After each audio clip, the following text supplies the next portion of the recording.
Talking hardball, the bull and the better. Talking hardball, part of betting weekly. Handicappers, they're all in the know. Pick some winners. Happy Friday. Welcome into a live edition of Betting Weekly Hardball. I'm Doug Kezirian alongside professional bettor Chris Macero as we are down the home stretch of the baseball season, but there are plenty winners to be had, at least I hope, because we're on a little bit of a roll, Chris, and I want to keep it hot. You and I have been partnering up Monday, Wednesday, Friday this week and been in a good vibe this week, so to speak. Yeah, Wednesday I only had one play, but I got home on both of them. I was the first five under Dodgers Phillies, and Snell threw Dave Roberts off the mound to finish the game, so that worked out well. Both of them went under, and it's just if you can avoid those Dodger home runs and Schwarber bombs, you can sometimes get some unders, even though it's two teams that a lot of people like to bet the over on. So, and you've been hot as well. A lot of winners the last couple of days I've noticed. So great job for everyone on the show. I'm glad you brought up Wednesday. I thought it was a really sharp handicap, and I didn't even tell you I was going to do this, but you brought up the home run ball at both pitchers and how it was a good matchup because they don't give up homers and they face both the lineups. And I mean, honestly, it was a really, really sharp, advanced sort of breakdown. Very simple in your eyes, but it's not something I heard on any other show throughout the day. So well done with that Dodgers under, and that's how you got to do. You got to pick off the winners and whatever it takes. And I've been able to. It's funny. A lot of people were fading the Phillies on Tuesday this week, and it was understandable. The Phillies partied into the wee hours Monday night, and they were up.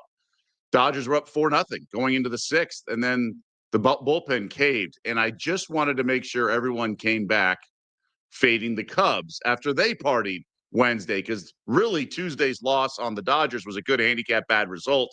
So Wes and I actually both thought along the same lines. We bet Hunter Green over outs. And then go figure, he had a no-hitter through whatever we needed. So it just sometimes the good handicap does actually deliver. So I hope other people who bet the Dodgers on Tuesday came back with the Reds yesterday. I didn't want to have to back on the Reds offense, so I channeled the Hunter Green and really should have bet the under, team total, first five, stuff like that. But I was happy that Wes and I both got there with the W. And, you've been there, Chris. You had good handicap, bad results sometimes, but you got to stay the course. I think one of the angles, and great job with these teams celebrating the next night. Usually they do not win, but one of the things that they do is they always come out really flat the first five innings. So something in the future we can look forward to, maybe just playing like a team total under the first five or just an overall total under. I mean, the Dodgers did have the lead, and it's just the way their bullpen's been all year. As soon as the bullpen comes in, anything can happen, and that's what happened with the Phillies the other night. I mean, that bullpen was so bad. I mean, they couldn't get anyone out. They kept bringing guys in, and it was just home run derby after home run derby. But what usually does happen is the team that clinches first five innings or so, they don't have anything. They're very lackluster, not many runs at all. So that's just a good angle looking forward. But, great job with the Reds last night. I had the Reds as well. Granted, there wasn't much breathing room. It was 1-0 the whole way, and they hit a ball to the warning track in the ninth. That was the first out of the ninth. So, but good job getting that done, and that's a great angle moving forward. You got to just kind of use the whole tool belt, as I like to say, and just kind of figure out what the best way to approach something. But I've been on a little bit of a heater. 11-3 over the last 7 shows makes up for my 0-3 yesterday in the fast break show, but that's okay. We've been doing well in the W overall. Hey, if you like what you hear on our show, sign up for our newsletter, get exclusive tips and the free Insider magazine. Sign up for free at bettingweeklystudios.com. So let's get into it. Biggest game of the day, undoubtedly in the American League West. Mariners and Astros tied atop the division, and they get to face each other, opening up a 3-game set in Houston today.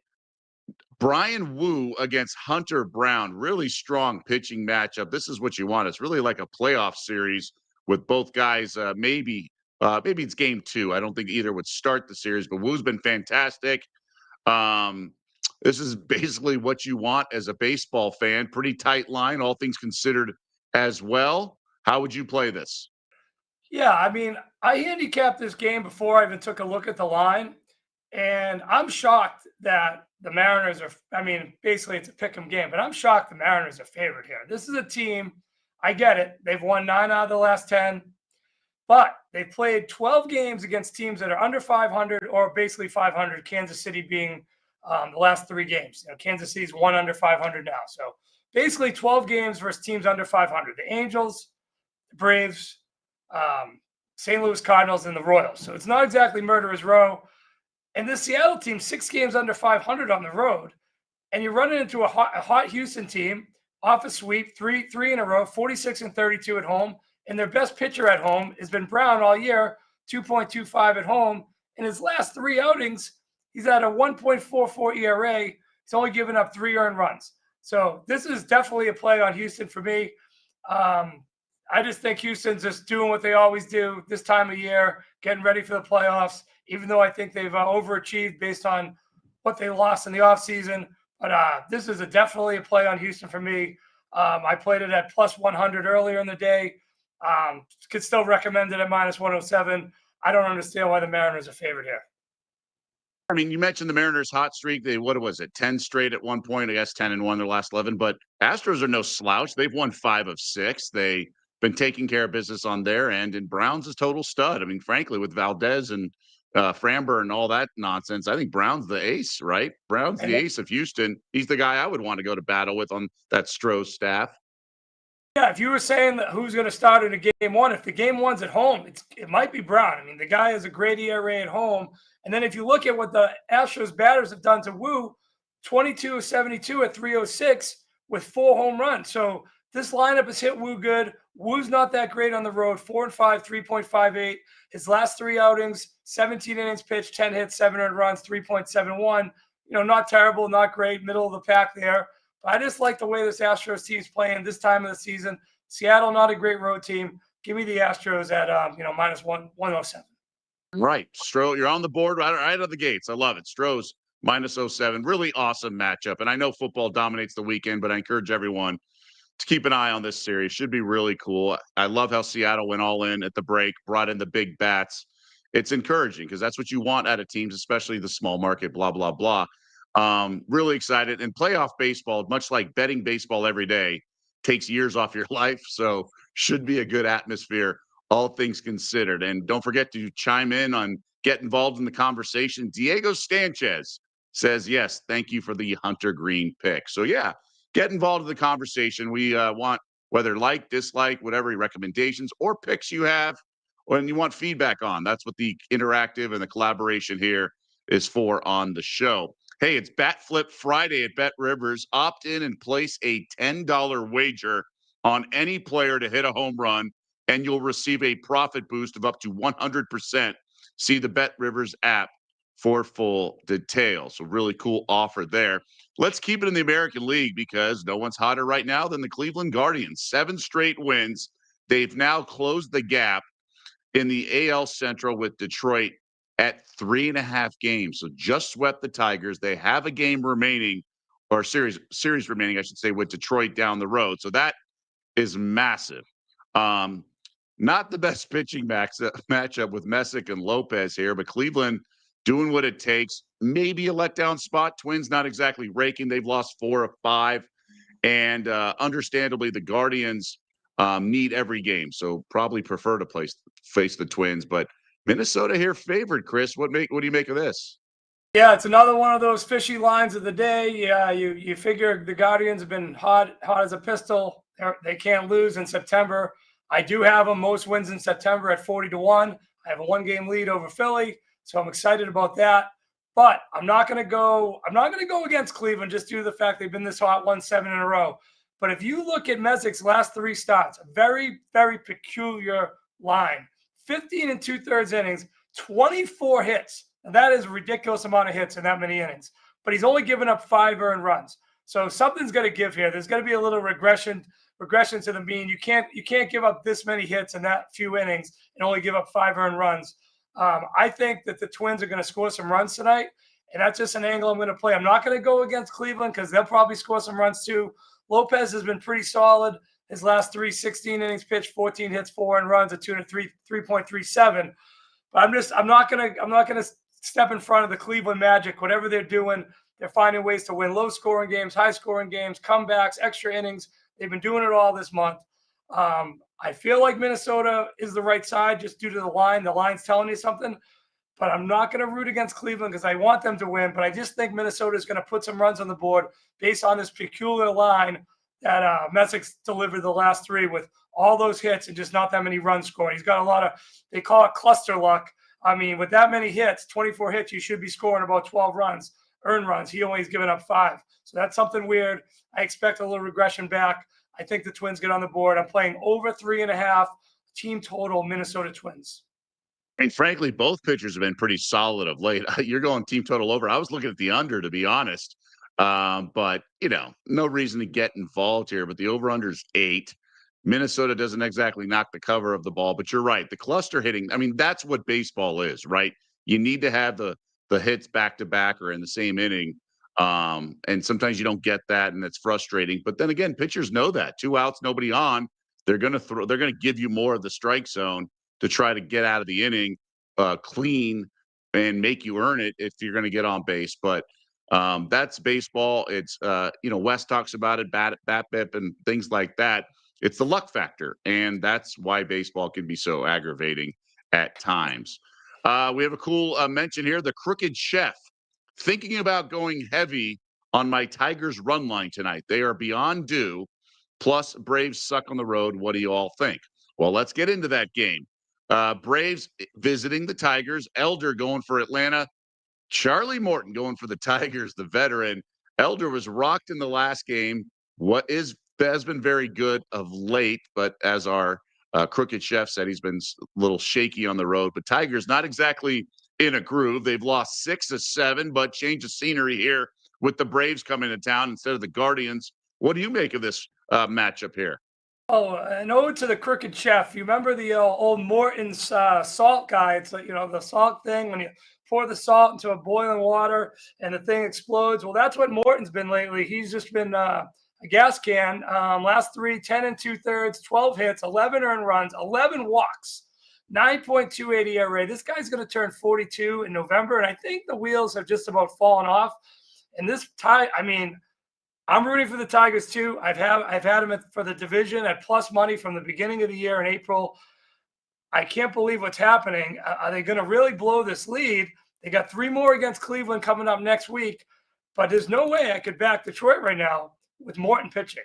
And they've lost 3 in a row. I know they have a good home record, but of late, nothing's going right for them. Hey, and look at Atlanta playing out the string, but they've won 5 in a row.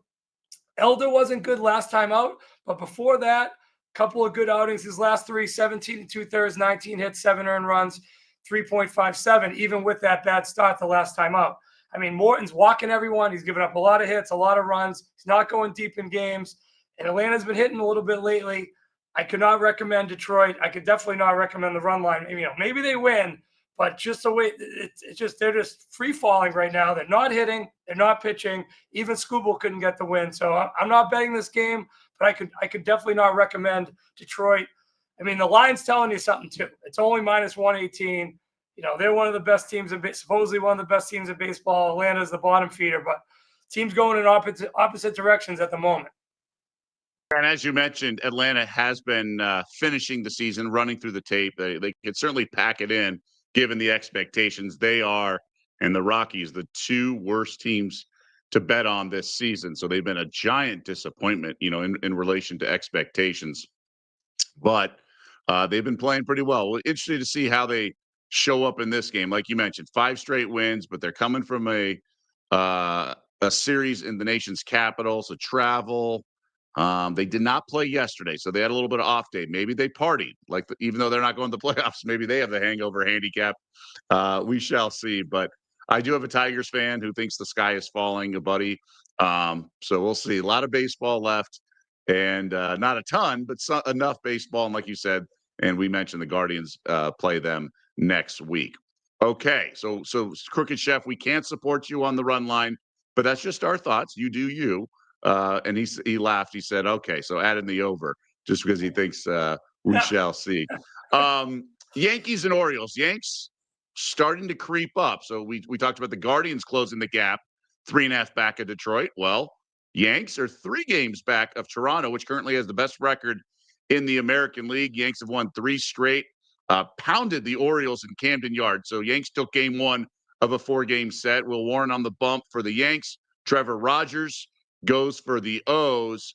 And the O's have been respectable at times, but this Yanks lineup, Grisham and these other guys, we used to make fun of this lineup early in the season, but they're actually hitting. And Max Fried was sensational yesterday, which he's been sort of channeled what he looked like at the beginning of the season. I actually lean Orioles here.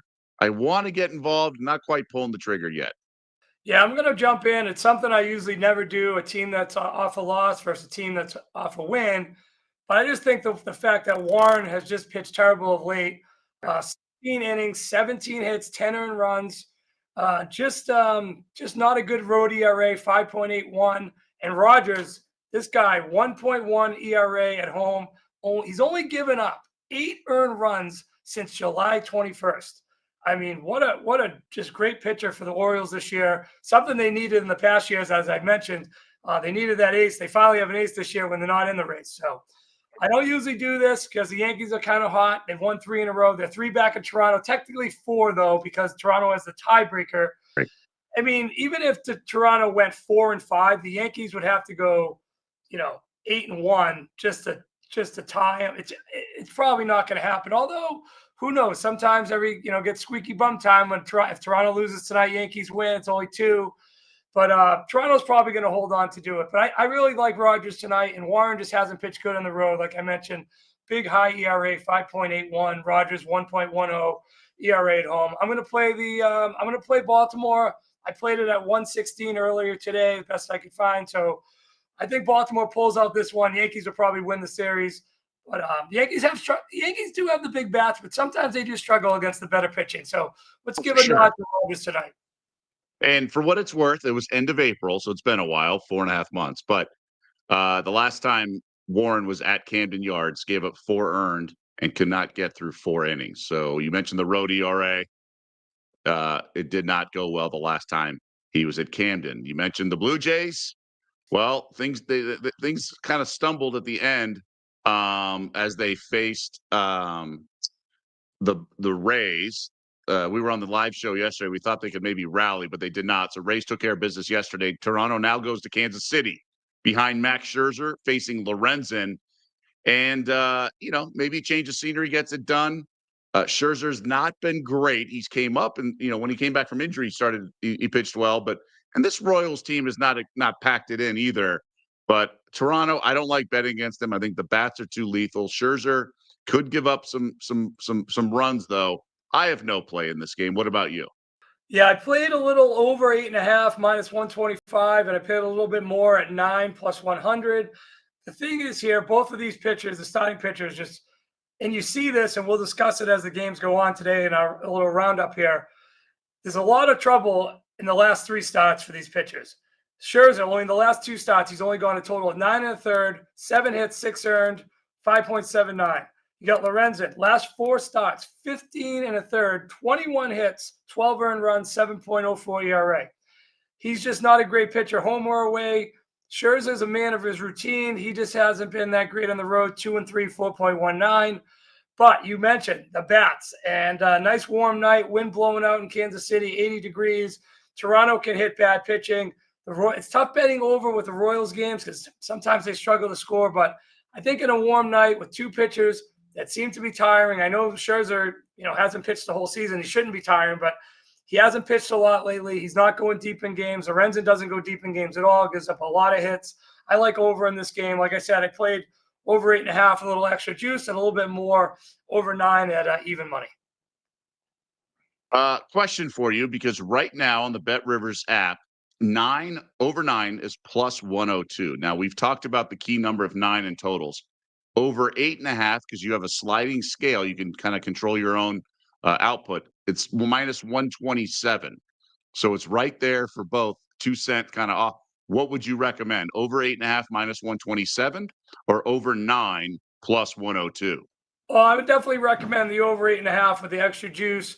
Some places only allow you to do the alternative line for so much. So then if you really like it, you go a little bit heavier on the plus 9. So You just gotta, you gotta have the different areas to do it. But the sliding scale at Bet Rivers, that's a great tool to have if you really like a number, you feel like it's going to land on it. And as you always say, hey, you don't pay the juice if you win, Doug. So Right. if we can get to that, nice 5-4 victory, Kansas City over Toronto, or vice versa, you're a winner. I just think there's going to be a lot of runs in this game. These two pitchers don't go that deep. Toronto's had trouble with the bullpen all year. There was some runs scored in the Kansas City-Seattle series too, so maybe Kansas City can get going. Granted, yesterday they had nothing going as Castillo shut them down 2-0, a loser for the Royals at home. So I just think, but just the pitching matchup makes me tend to believe there's going to be some runs. Right, fair enough. I'm really intrigued with the next game because I made a crochet bet the other day before Skubal pitched yesterday, because Skubal was dinged up, and I was of the belief that if Skubal was shut down the rest of the regular season, he'd win the AL Cy Young. But the fact that he was trying to play through injury, I think it gave Crochet a chance because Skubal could get a bad outing or two. And I think Crochet, with the metrics, he's there, man. 10, 12-1 was out there. But Skubal did pitch out of some trouble yesterday. Now Crochet's on the road against Rasmussen and the Rays. And I know you were tweeting about Crochet's struggles at Fenway. Here he is on the road, so obviously different. Red Sox, slight road shock here. Any interest in anything in terms of this game, your Boston Red Sox? But I will say Crochet's 15-1. I don't think it's the worst bet. I don't think it's a good bet necessarily. But I'm intrigued if Crochet could throw something lights out here on the road. Yeah, he probably needs like a no-hitter or 8 innings of one-hit ball or something with 12 strikeouts. This game, as a Red Sox fan, has to scare the life out of you, because if you don't win this game, you got nobody to pitch the next couple games. And there's Dustin Mays doing a rehab assignment. Bayo can't get out of the first inning. Giolito has always had some trouble with the rubber all the time. There's just a lot of things going on. And as a whole, the team can't hit. I mean, yesterday they had Wong, Yoshida, Hamilton, just all in the lineup at the same time. It's impossible to win games like this with no hitters. And then the main guys, Bregman and Story's trying to do his best to pull the team, by himself. But Bregman hasn't been hitting. No one's been hitting. So this game scares the life out of me. The line's very low because Rasmussen pitches pretty well. Crochet had a great outing against Oakland or Sacramento, and then he had a decent outing against the Yankees. So 2 wins out of his last 3. The loss was to Cleveland. Actually, it wasn't a loss, but he didn't get the win. That's when he got tattooed for 4 home runs. He's given up 6 home runs his last 3 starts. So just one of those games. It's like it's either he's on or he's not. He's going to limit the home run ball. I'm not going to lay the Red Sox. They're just in a bad spot right now. They're not hitting. And like I said, I'm nervous about this game. I get a lot riding on the Red Sox for AL. I don't think they're going to get to the World Series or win it, but I have such good numbers. I'd like to hedge when I get to the playoffs. I actually played a little no on the playoffs today at plus 350, just because I could see this ship sinking. It's been sinking pretty fast lately. Only a game and a half up, technically 2, because they have the tiebreaker over Cleveland. But I couldn't pull the trigger on the Red Sox. Maybe an under. I know it's fairly low because the Red Sox aren't hitting, and maybe you get a really good Crochet game. It's, what is it, 6.5 or 7? 7, but again, you could have the sliding scale, so you can make it. But 7 under minus 127 at last check at Bet River, so it's juicy even at 7. But this is in Fenway with the weird left field. This is a park where we could go under, but it's a minor league park. Yeah, I mean Tampa is an under team. They have trouble hitting too. A lot of strikeouts on the team. I mean, I expect Crochet to have a pretty good night tonight, but just the Red Sox.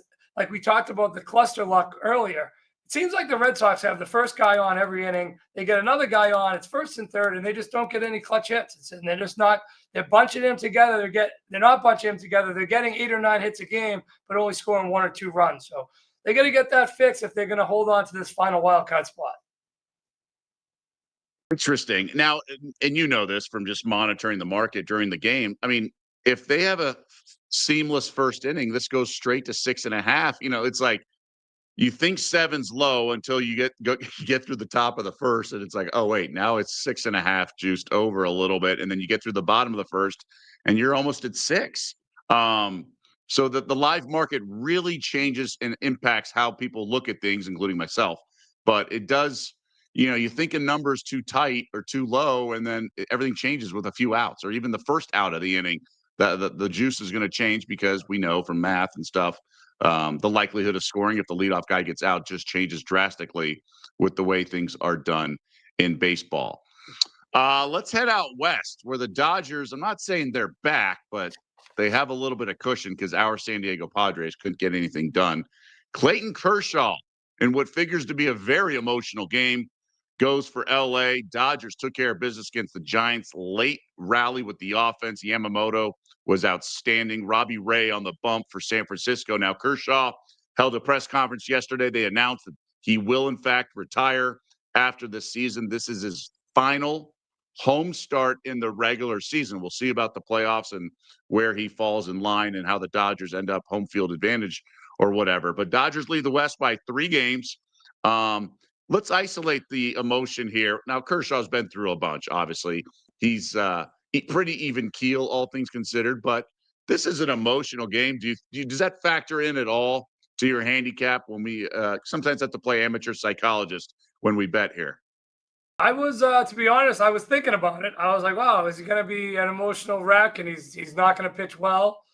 I'm more looking at, so both of these pitchers, Ray and Kershaw, similar stats the last 3 starts. Ray, 13 2/3, 16 hits, 11 earned runs, 7.24. Like we mentioned before, long season, guys are tiring out. You got Kershaw, same thing, 13.2, 13 hits, 10 earned runs, 6.59 ERA. Now, for Kershaw's sake, all 3 of those starts are on the road. He's pitched a lot better at home this year, 5-0 home record, 3.38. But to your point, the emotion factor, sometimes they get a little too amped up in the first inning. I'm not going to be on this game. Just 2 pitchers I can't really trust right now who haven't pitched well at all of late. I guess lean to the Dodgers. They got a great home record. San Fran really needed to win last night. Didn't happen. 2-1 game. They had guys on a bunch of times, just couldn't get them in. And I guess I would lean to Kershaw, a little sentimental in his last home start, but sometimes that doesn't always go the way the fans plan it. So I'm just going to steer clear of this game. No play for me. I think Dave Roberts leaves him in a little longer because then you can bet on his strikeouts prop. His outs prop is 15.5. So you need him into the 5th inning to get an out in the 6th. Any thoughts there on the handicap? Yeah, I don't really go for that. I mean, his last 3 starts, he's only been in there 13 2/3 innings, so he's not even averaging. He's only averaging about 4 2/3 or 4 1/3. So I don't see him going into the 6th. I don't think they're going to push him extra. They've been cautious with him all year, even last year. Not high pitch counts. Probably want to use him at some point in the playoffs.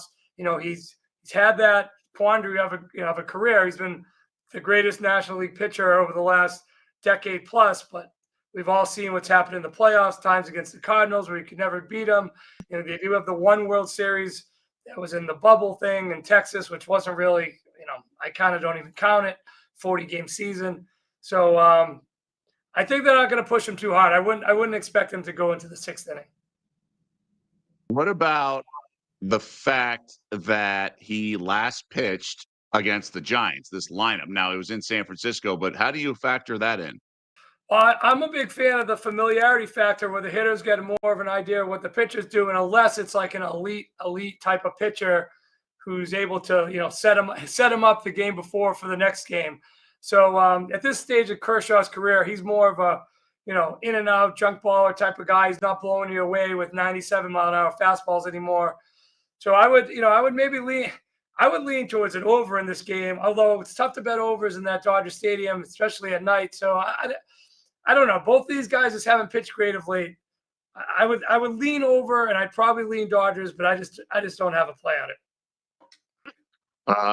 I asked Wes the same thing. That is always tricky when you face the same team. Who do you give the advantage to? Always appreciate people getting involved in the conversation. Also want to remind people about Sunday Night Baseball. Players can log in each Sunday of the promotional period for a 33% profit boost to use on any Sunday Night Baseball same game parlay. Dodgers, I believe, are involved in Sunday Night Baseball. I probably should have checked that out, which I will do right now. Nope, it's Rays. Nope, it's Mariners Astros, which I think is the right move. So That should be an awesome series, like I mentioned. Let's go back to some other games here on the docket. Cardinals and Brewers. The youngster for Milwaukee, Mizorowski, going. They've won 5 of 6. Brewers run line were one of my 2 plays yesterday. Got a little hairy in the late innings. Angels had some runners on, but Brewers got out of it. So they sweep the Halos and cover the run line in all 3 games. They've won 5 of 6. Sonny Gray going for the Redbirds. St. Louis has not packed it in.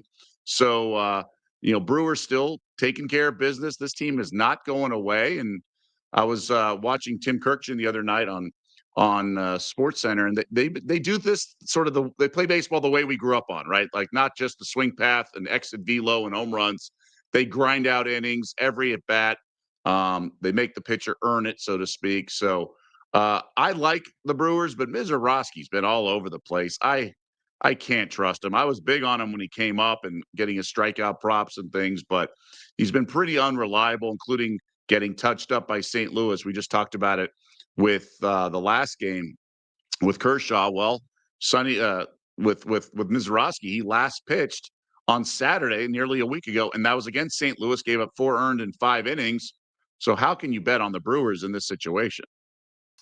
Hey, remind me to tell you the Timmy Handcuff story if you've never heard it before. It's a doozy. Yeah, to your point, again, if I'm repeating myself, let me know. But Gray, last 3 starts, 6.61 ERA, 16 innings pitched, 17 hits, 12 earned runs. Mizorowski, 16 innings pitched, 16 hits, 8 earned runs, 4.41 ERA. Mizorowski on the road, 5.61.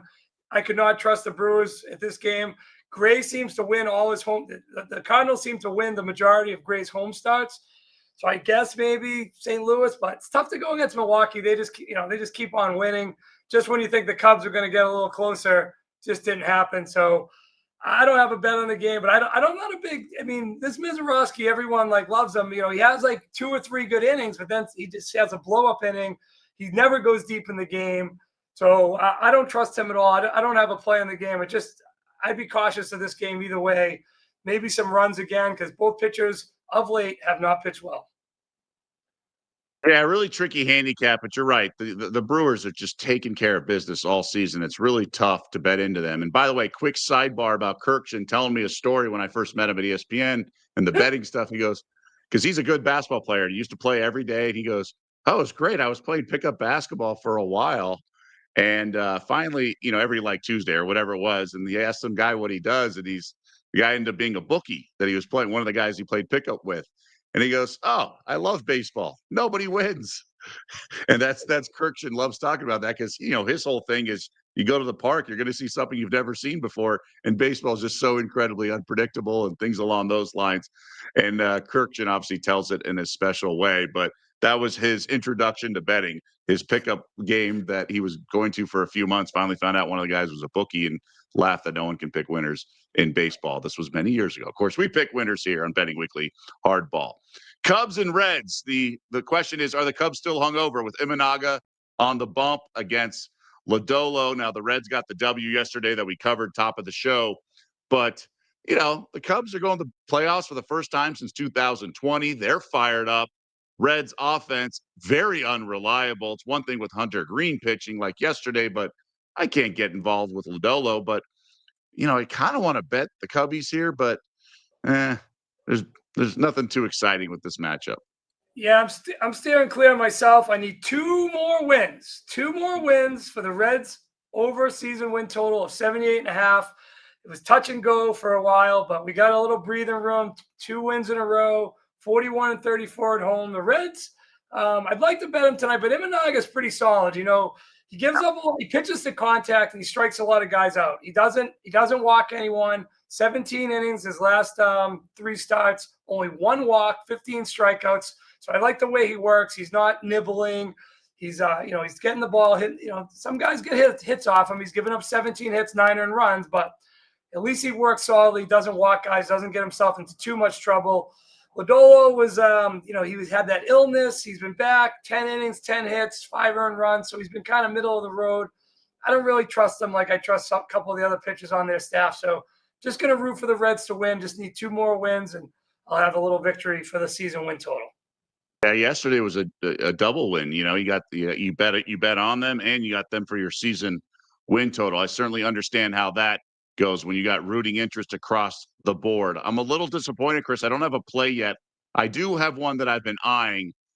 What do you think of the A's and Pirates in Pittsburgh? So you don't have to worry about that ballpark in Sacramento. 8.5 feels like a high total. I know Severino's on the bump. He hasn't exactly been lights out, but Keller goes for Pittsburgh. I think he can handle himself. Unless one team explodes, I really only think you need one of these pitchers to pitch okay with Severino. And if it's Keller, any thoughts on under 8.5? I'm thinking about making that my lone play for the show. Yeah, maybe Severino's pitched well on the road. You know, we've heard about his struggles at home, which have been a place he doesn't even want to pitch.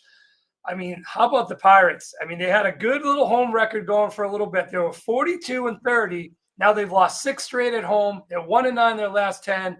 Can't bet them at all. A's have been playing great. You know, they took 2 out of 3 versus the Red Sox. They swept the Reds. They got the back end of the Red Sox series at home. So that's 3, 4, 5, 6 out of the last 7.